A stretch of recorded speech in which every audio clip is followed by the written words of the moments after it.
Hello, brothers Okay. and sisters and friends.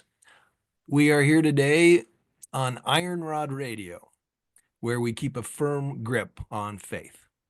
And I'm joined by my good friend Jonathan Neville, who was a well-known author, writer, historian, and an individual who's um, making some waves, shall we say, in the best possible way. And he's written a variety of books. I've been fortunate to be his publisher for the last 10 years, eight or 10 years, how long it's been. Yeah. We're looking here at this array of his titles that we've done so far. And today we want to focus in on one of the books in particular, the one here called Whatever Happened to the Golden Plates. And I just want to first start off, Jonathan. Thanks for joining us today. And can you tell us a little bit of background on this? What prompted you to write this book in the first place? Okay. Yeah, it's good to be with you here on Iron Rod Radio. And this is a book here. I have it up also on my virtual window. I guess it's not showing up. There it is.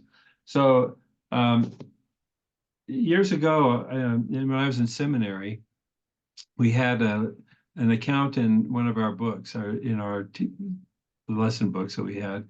And it talked about when David Whitmer went to Harmony to pick up Joseph Smith and Oliver Cowdery. And along the way to Fayette, on the road to Fayette, they met this guy on the side of the road.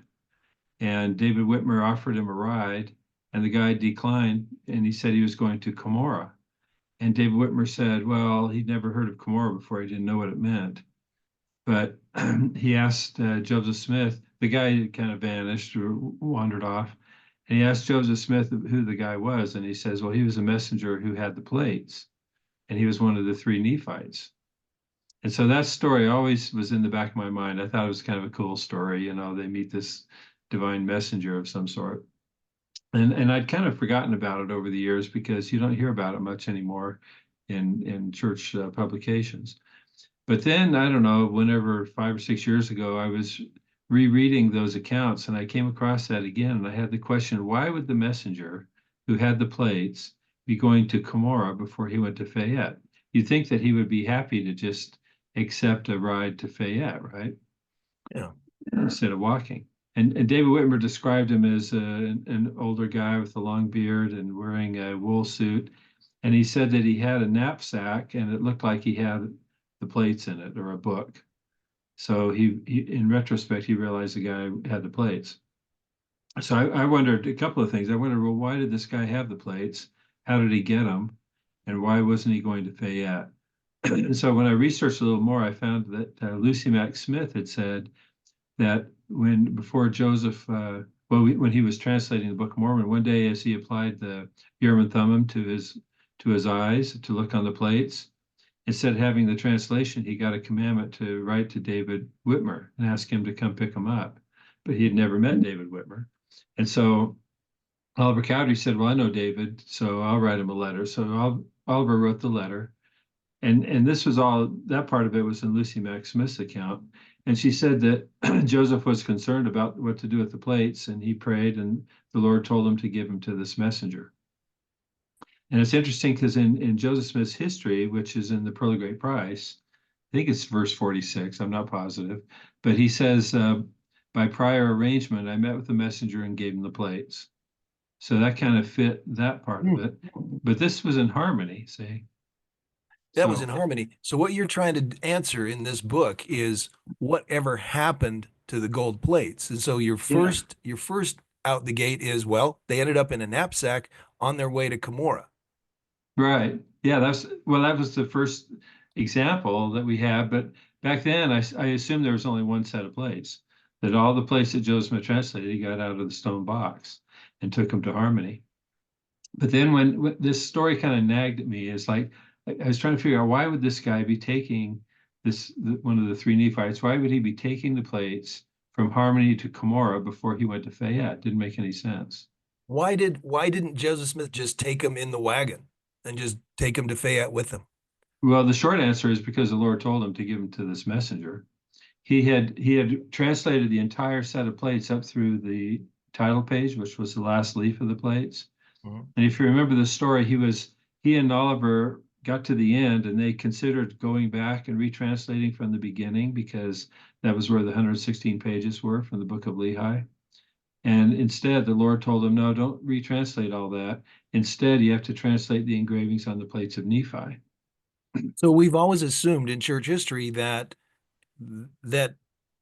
those plates, the small plates of Nephi, were somehow included in those Right. three bound rings of original plates. But it's kind of like, well, then why did he give those back? And did he get those Yeah. back again later? I mean, what then transpired? I guess that's the next part of the question. Yeah. Well, that was a question I had because it didn't make sense. Yeah. And so why would this guy be taking the plates to Cumorah? Well, that's when it dawned on me that what he was taking to Cumorah were the abridged plates, not the plates of Nephi. When we can pull up the scriptures and look at this in a minute, but when the Lord told Joseph Smith, you have to translate the engravings that are on the plates of Nephi, Joseph didn't have the plates of Nephi at that point. That was kind of the epiphany that I had. I said, wait a minute, then everything made sense because this messenger took the abridged plates from Joseph in Harmony. He took them to Cumorah, where the repository of all the plates were, and there he picked up the plates of Nephi and took those to Fayette. That's why Joseph translated the plates of Nephi and Fayette. Okay. Now, I should say this brings up another point that some people don't realize. So the Book of Mormon that we have today is not it's in chronological order, but it's not in the order that Joseph translated it. Because, Okay. First Nephi through Words of Mormon was the last thing that Joseph translated. He translated that in Fayette. And we can tell that because it has a signature or the handwriting of the Whitmer brothers, who were some of the scribes. Hmm. And they never went to Harmony, so they had to be the scribes in Fayette. So when it starts with First Nephi 1, that was a translation that Joseph did in Fayette, not in Harmony. When we get to Mosiah, from Mosiah through the end of the Book of Mormon and the title page, that's what Joseph translated in Harmony. Hmm. And so once go ahead, you have a question about No, I that? was just going to say, because when I read the Saints book, all the way through that first volume, it never ever mentioned that episode with David Whitmer and the man on the Right. side of the road. Why? Yeah. Well, I don't know. Why do they omit? Why Who did knows that? why? Isn't But that kind of I important? have I still have my old seminary manual that has it in there, and it's interesting because it was Orson Pratt and Joseph F. Smith when they were apostles. They went out to interview David Whitmer, and he related this story to him. Hmm. So it is But it's in the Joseph Smith papers. It's a bona fide testimony. oh yeah, yeah. I don't know if it's in the Joseph Smith papers, but it's in the official church history because these two apostles wrote a formal report to John Taylor, who was president of the Quorum of the 12 at the time, relating this entire account. And then there was another guy named Edward Stevenson, who was he used to go back east and interview people. He wanted to know more about church history, and he related this. He also interviewed David Whitmer and heard the same thing. In fact, it was Zina Young, who was one of Brigham Young's wives, but she had she in one of her accounts, she said that she had been baptized as a young girl by David Whitmer and Hiram Smith were missionary companions in Ohio. And this was in 1832, as I recall. And she even mentioned that the girls all wanted to be baptized by Hiram because he was more handsome. And so she remembered from all the way back then, and she hadn't seen David Whitmer since, of course. So this was in the 1870s in Utah. So she knew David or Edward Stevenson was going to go interview David Whitmer, and she said, "Be sure to ask him about the messenger on the side of the road." So she remembered that story all the way back from when these guys were missionaries. Interesting. So Yeah. so how does so what's so then what's the traditional narrative? The I mean, I kind of know what is the traditional Mhm. narrative, and then how does yours depart from the traditional narrative, or how does it Okay. fit into that whole Yeah. discussion? Well, the traditional narrative is that Moroni put the plates in the stone box on the hill Cumorah. And Joseph Smith got those in 1827, right? He took them down to Harmony, And then he translated the first part of it, which was, he later said was the Book of Lehi. He translated with Martin Harris as a scribe. And then Martin Harris lost those 116 pages. And so then Joseph had to forfeit the plates and the Urim and Thummim for a while. He got them back in September of 1828, took him back down to Harmony, and starting around November, he started translating again, but he didn't get very far because Emma was busy and his brother apparently was a scribe for part of it. But it wasn't until Oliver Cowdery arrived in April that they really started translating full time. Mm. But they started with the abridged plates. We know that it was the abridged plates because the title page explains what was in the set of plates. It was an abridgment of the plates of Nephi, abridgment of the plates of the Jaredites, and then Moroni sealed it. And that explains the entire Book of Mormon we have today, except for the plates of Nephi.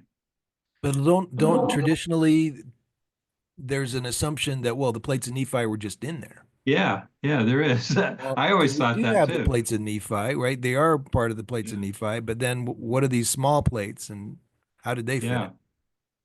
Well, so what was in what I assumed was that, like you said, that the plates of Nephi that Joseph translated, as in Fayette, were somewhere in the set of plates. But there's always been a debate about how that's even possible.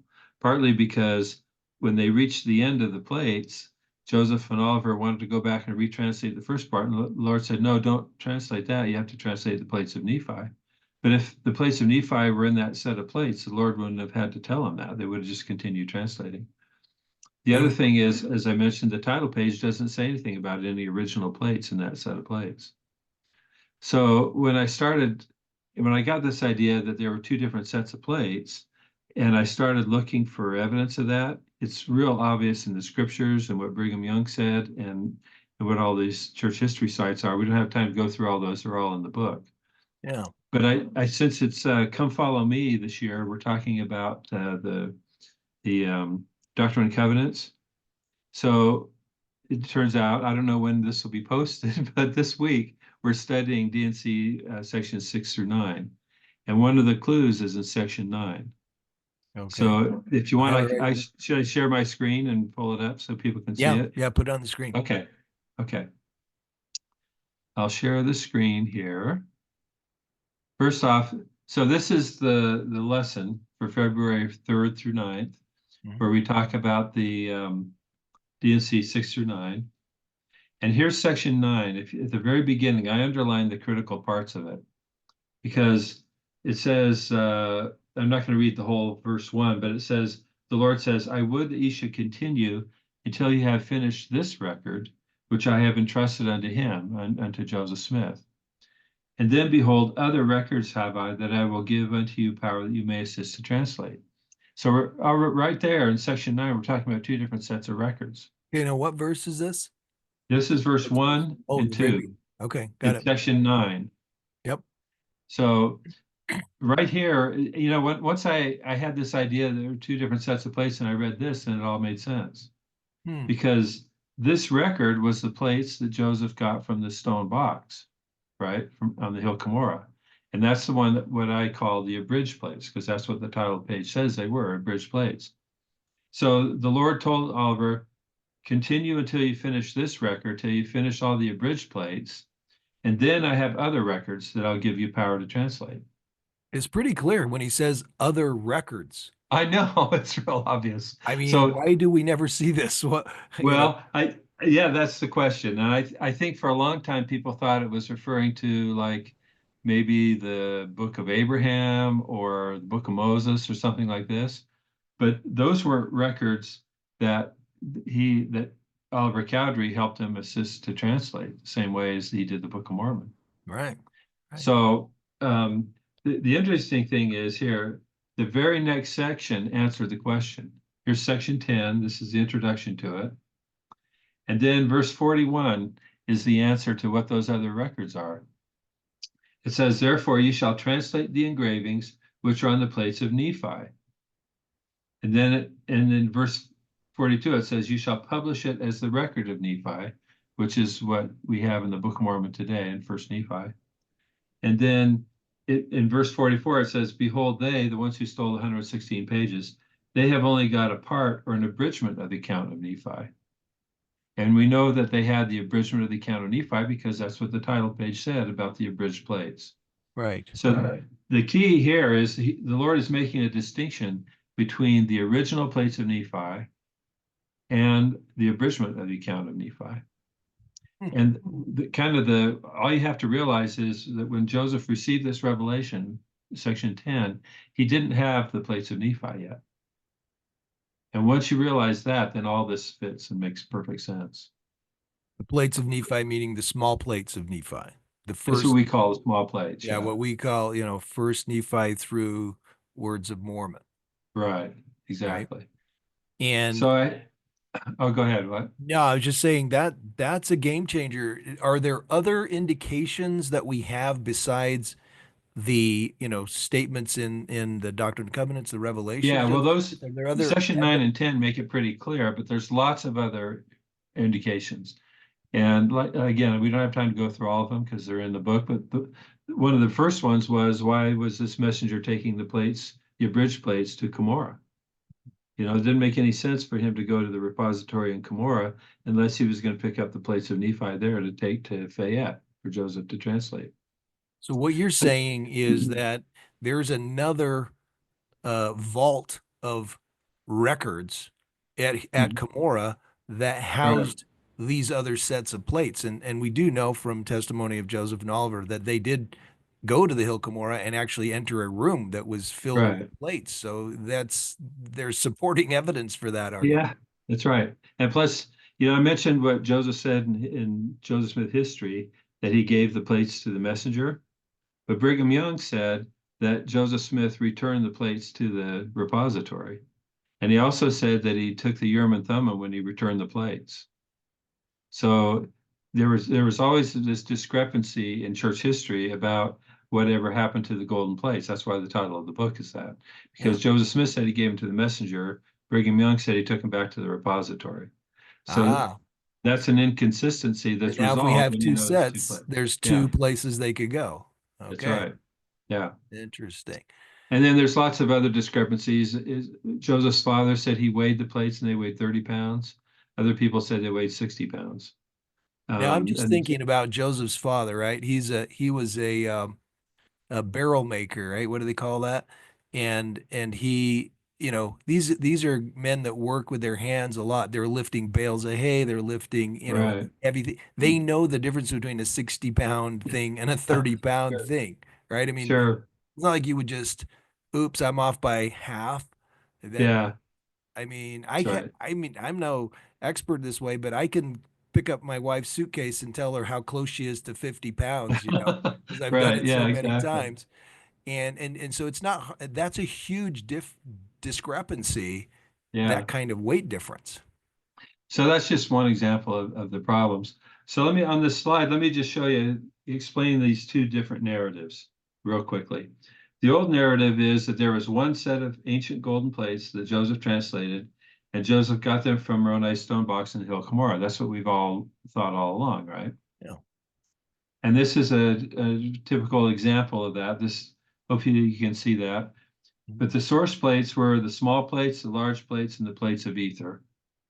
And this diagram shows that the large plates and the plates of ether were abridged, and the small plates were inserted into the gold plates that Joseph got from the Hill Cumorah.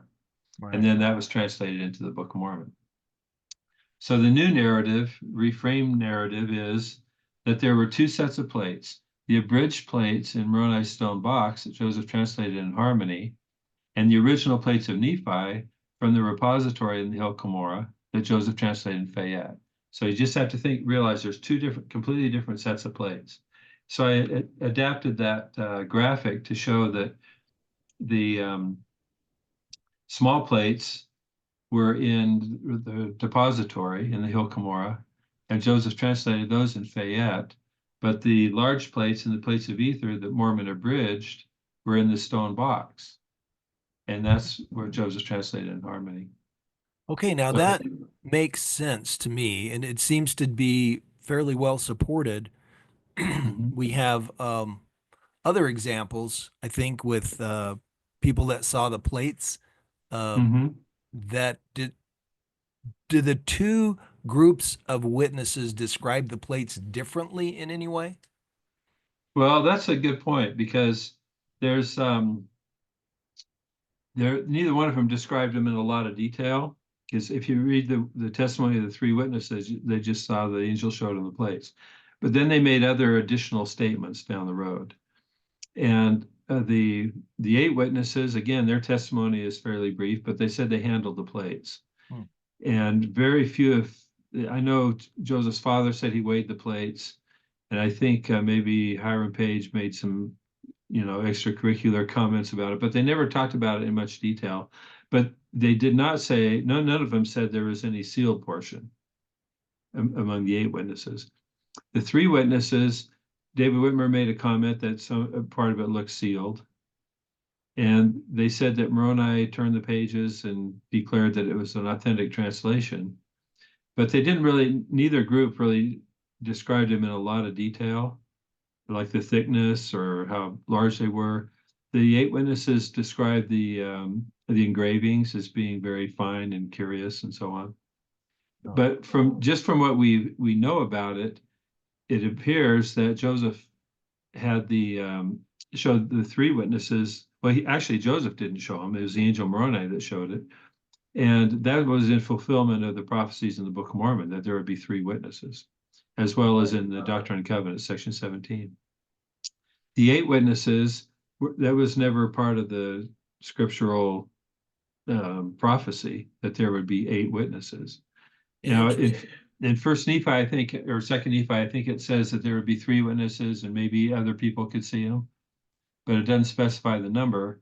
And we know that other people saw the plates. Josiah Stoll saw them. Mary Whitmer saw them. Now, we're not sure whether she saw the plates of Nephi or the abridged plates. That's a little uncertain, but most likely it was the plates of Nephi. But it appears that Joseph Smith just kind of decided, I'm sure with the Lord's approval, that he wanted someone to see the plates of Nephi as well, and he had them. There's no angel required to show them to anybody. Right. He just went and showed them to these people. In fact, his mother said that the place that he showed to the eight witnesses he got from an ancient Nephite, which is not an angel, right? She always talked about an angel as opposed to an ancient Nephite, which Yeah. fits the description. Now that seems to be a departure as well, because we're talking about Moroni, who obviously, introduced Joseph Smith to the whole Book of Mormon narrative and the plates in the hill and all that. But it Right. seems like the portly gentleman with the beard, who I think he referred to himself as Nephi. Well, He's a different player, and we don't yeah, get that distinction in our history clearly. a little bit because Mary Whitmer, the one, David's mother, who said that the messenger showed her the plates, the old man showed her the plates. She said that he had introduced himself as Brother Nephi. Yeah. And when David Whitmer asked Joseph who it was, Joseph told him it was one of the three Nephites who were promised that they would not die. And so when Lucy Mack Smith said that the plates he showed to the eight witnesses he got from an ancient Nephite, well, that fits that description. Everything else, whenever she talked about the visit of Moroni, it was an angel who came. And so let me bring up this, we might be digressing too much, but this is interesting because in Joseph Smith's history, that's in the Pearl of Great Price, it says it was Moroni who came and visited him that night. When it was originally published, it said it was Nephi.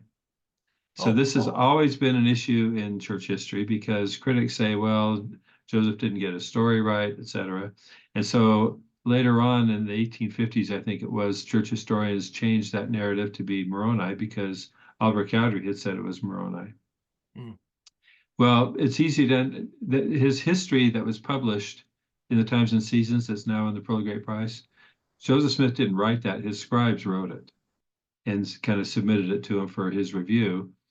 But it's easy to understand why they would be confused because both Moroni and Nephi interacted with Joseph Smith on multiple occasions.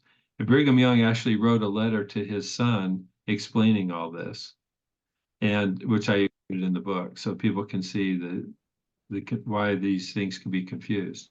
But it's very obvious that Nephi was one of the three Nephites, as Joseph Smith explained. And we know from the Book of Mormon that there were 12 people, 12 disciples. One of them was named Nephi. And then there were three that were promised that they would not suffer death, right? Yeah. They weren't named. Right. So, but the chance of one of them being Nephi is, 1 out of 4. So that makes sense. Yeah. Pretty high. That opens up a whole new kind of venue of discussion and a kind of a theory I have that, the plates, the gold plates, my own theory, are a thing of this earth. They are physical. They're made of gold or, metals. And so it it seems to make sense in some cosmic way that while these three Nephites who are resurrected beings, they're not glorified. Well, they're I mean, excuse me, they're translated. not Yeah, resurrected. They're yeah, translated beings. They're not yeah, resurrected and glorified. So that makes them, I guess you would say, tangibly different than, say, a Moroni, who we know was a resurrected right. individual, an angel, right? And there may be, that they are in a better place to be able to handle things of the earth, like gold plates, and carry them about. Yeah, good Because I don't point. think, people are snapping their fingers and angels making plates move around, right? Right. There's some Good physical point. Hmm. earthly activity going on here that takes an earthly being that can be highly trusted, right? So Yeah. your three Nephites are classic for that, to carry these things about. Hmm. Yeah, excellent point. Sure. So anyway, that's just it makes sense in that point of view that you'd have Well, those. there's another aspect of this. People say, well, what does it make if there are one or two sets of plates? One of the significance things is it resolves these issues in church history that have been kind of murky and problematic. But another is it points out that Joseph Smith really was translating the plates. He wasn't just reading words off a stone in a hat. And that's because if he wasn't really like the earliest anti-Mormon book was called Mormonism Unveiled, and it said, well, Joseph didn't really even need the plates because he was just reading off this peep stone that he put in a hat. Mhm. And if that was the case, it wouldn't matter if there were one or two sets of plates because he wasn't using them anyway. Right, right. But It's as just we saw right in D&C 10, the Lord told him to translate the engravings on the plates of Nephi. That's pretty specific. He yeah. didn't say just read the words that appear on this stone in the hat. And And so, when it came time to do another part, he said, "I have other plates." Right? It's not yeah, like the one plate contains all the yeah, intelligence. Yeah, yeah, there'd be no reason to have another record yeah, if he wasn't actually translating the record. exactly. Yeah. So that's why it's significant also. In fact, that's why I'm wearing my Urim and Thummim hat here. Okay, there we go. There we go. Which is another conversation that we'll have in another interview Yeah, when we talk sure. about your, by means of the Urim and Thummim. Now, I want Hmm. to end with one more question, and that is, um, after you show that diagram that we saw, where you show the sources of the Book of Mormon and so forth, and the logic behind it, I don't see any controversy in terms of, yay, that's contrary to church history or doctrine or stuff. I Right. don't think there's any of those kind of elements to that. So I'm asking, why would that, why would this whole idea of two sets of plates necessarily be uh, rejected or not be embraced by scholars across the board? It seems to make a lot of sense, and it doesn't seem to violate any principles. Well, it's interesting you bring that up because there's a well-known church historian named Richard Bushman, and he has his latest book. I don't know if you can see it here. If I do it No, right, there it is. there we go. It's called Joseph Smith's Gold Plates. There we go. Barely. Yeah, it's a little hard. There it is. All right, I'm going to turn off the virtual tour because um, I just had it on because in the background I have some of my artwork and stuff, which I thought was probably not that helpful. How would I do? I don't know how to turn off my virtual background now. Oh, well, don't worry about it. I can see it if you Okay. hold it at the same plane as your face. I think it'll Yeah, show. if I hold it right there, you can see it's Joseph Smith's gold plates. So he talks about this. He quotes this book about the gold plates, Yeah. and he pointed out that there is this idea of there being two different sets of plates makes more sense, Hmm. and I think is becoming more widely accepted. I think the only resistance to it really are from the people who say that Hill Cumorah is not in New York, Okay. because they think that there's Hill Comoras in Mexico or Baja or Panama or somewhere else, and so they reject everything having to do with the Hill Cumorah being in New York, being part of the Book of Mormon, Hill Cumorah. And so for them, it's problematic. But anyone who doesn't care about the geography and just reads the church history realizes this makes more sense. It explains the scriptures. It explains that Joseph Smith actually did translate the engravings on the plates, like the Lord told him to, Yeah. and that he needed to have a specific set of plates to translate those specific plates. That totally makes sense. Totally makes sense to me. Well, listen, when we get together again, folks, we'll be going through another one of these titles. For now, we'll leave it here. And if you have any final comments, Jonathan, we'll wrap up with that. Yeah, well, one last thing is we can put some links maybe in the description that people can look online for some of these graphics and some Yep. more information. But the book goes through all the information, the historical sources with all the references to Joe Smith papers and other sources. So for me, it's just exciting. It makes church history more rational, more reasonable. And especially when we're talking about the Doctrine and Covenants, we can read D&C 9 and 10 and understand exactly what the Lord was saying. Yeah. And for me, I love it because it it it opens up a new thing in church history. And Yeah. church history doesn't change. There's a That's lot of right. new things. There's a lot of rehashed old things where they're Yeah. inventing new things all the time. But this is really something that is a significant breakthrough in my mind Yeah. that is faith affirming in every Yeah. respect. It Yeah. supports the prophet Joseph Smith, his testimony, Oliver Cowdery, and the other early church Yeah. brethren. So I highly recommend this book, folks. And yeah, you can get them on digitallegend.com, and we'll have the link in the web below. And you can also, if you use Iron Rod Radio as your promo code, you get a special 15% discount. Iron Rod Radio, Nice. one word, no spaces, and you'll get an extra discount on this and the other titles that we review on this podcast. So signing off, Iron Rod Radio, where we keep a firm grip on faith. Thanks, and we'll see you the next time.